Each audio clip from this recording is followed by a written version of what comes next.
I'm going to talk about the top 5 costly mistakes that e-com D2C brands make. Everybody likes lists, so here we go. The top 5. Number 1 I'm going with is not understanding your financials. And the reason why I always go with this is your financials are a report card into how your business is doing. And we've seen those shows. Maybe you've been the kids that get bad report cards, try and hide it from their parents. The ones that are getting great report cards are like sprinting home to show their parents their report card. Everything you can look at in your business can be explained from your financial statements, right? So making sure you have accurate and timely financials that are coming your way. And the things that you want to look at on your financial statements, one is top line revenue, how you're doing year to date, how'd you do over the previous month, your cost of goods and gross profit, how is that faring? Is it going up or down? Is it kind of out of whack in terms of like, did your gross profit shrink one month? So let me give you a perspective on this. Now you can go back and say, okay, what kind of discounts did we want? What kind of promotions did we run? Like, did that eat into our margin and was that effective? Then you want to look at your advertising and marketing. You want to look at a percentage of that spend to your revenue. You want to look at shipping, merchant fees, and then you want to look at your overhead. What's that percentage, right? So there's these higher level categories that you can quickly take a snapshot and just understand how your business is doing. And then obviously your bottom line, your profitability. So number 1, get your financials, make sure they're solidified, make sure you trust them, make sure they're being fully reconciled so every single transaction is accounted for. Number 2, you want to understand your customer acquisition cost. So from a blended CAC, again, start at the financials. What did you spend on advertising and marketing? Divide that into how many first-time customers you had.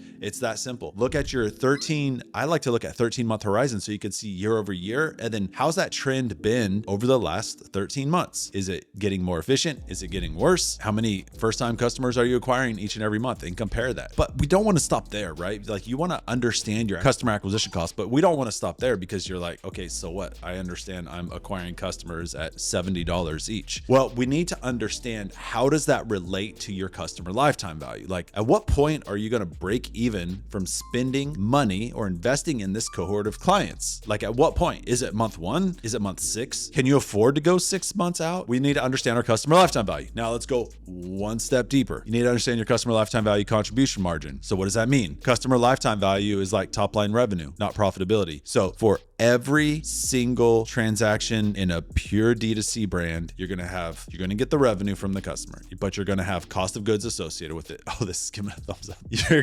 That was pretty awesome. You're going to have shipping and you're going to have merchant fees, right? So even if you've acquired these people, they're on your email list, right? And you're starting to build and you're having them come back and like repurchase from you. You're going to have to pay for the inventory that you send them. You're going to have to pay for the shipping and you're going to have to process that fee. So ads and marketing but all this is coming from your financial statements and you can put those percentages to your customer lifetime value. So again, starts with the financials and then we start breaking it down further. So understanding your customer acquisition cost, you want to understand your customer lifetime value contribution margin, kind of all flow together. Number 3, you want to understand your inventory management. Like you need to understand your inventory. If not done correctly, it can bankrupt companies because it eats up so much cash. Done correctly, it becomes a strategic advantage. So understand inventory, understand inflows, outflows. Like if you start scaling rapidly, you're going to have to buy a lot more inventory. So you need to understand your cash, but understand inventory management, understand demand, put something in place where you understand your reordering points, understand potential hiccups and risks like tariffs. How significant of an impact is that going to have on you? Understand lead time. Understand there's typically always delays. So build that in. And you don't want to run out of inventory, but you don't want to have too much. So inventory management is one of the top of the list. The other piece that I do see a lot of people get right, like they'll just pull out a simple Google Sheet or Excel and just do unit economics, right? Like understand different SKUs and the profitability that they bring and which SKUs are the most popular that you can really push the lever on to really scale those, right? If one of your SKUs has a 30% margin and another one has 70% margin, like if you can start tailoring messaging around that, right? Obviously if demand's there and all of that, but just understand your SKU economics. I'm going to stop there. Understand SKU economics and which products are most popular within your store. So the last one, number 5, is insufficient working capital. So what does this mean? You just don't have enough liquidity in your business. Again, what I talked about earlier, if companies start scaling dramatically, I mean, I'm talking 30, 50, 100% month over month growth, growth continuing, like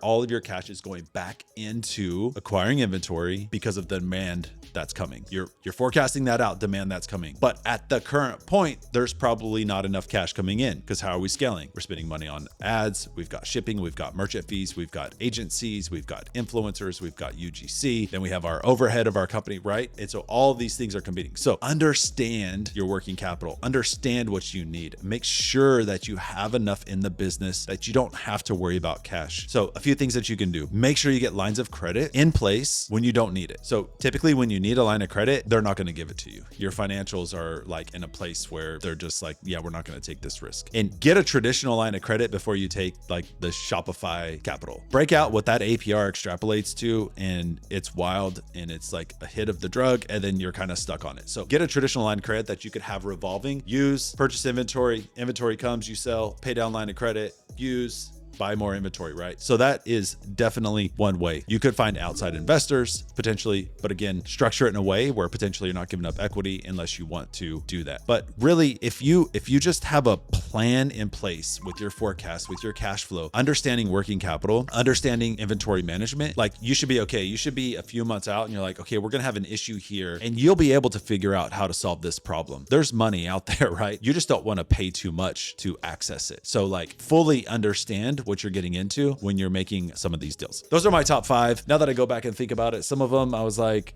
oh yeah, just understand CAC, when it's like the biggest mistake is you don't understand CAC. So you can put that spin on each of the points. Again, one of the things about CAC is I have created a break-even customer acquisition cost calculator. I'm going to leave the link below. And so you're going to enter in some information, and it's just going to spit out a chart of how much you can spend to acquire customers based on what month you want to be paid back. So it's a great tool just to understand, like, okay, if our CAC is currently $50, like we're not getting paid back for 3 months. And then you can really see like how that fluctuates through time. So I'm going to leave the link below. If you got any questions, leave some comments. Otherwise, we'll see you on the next one.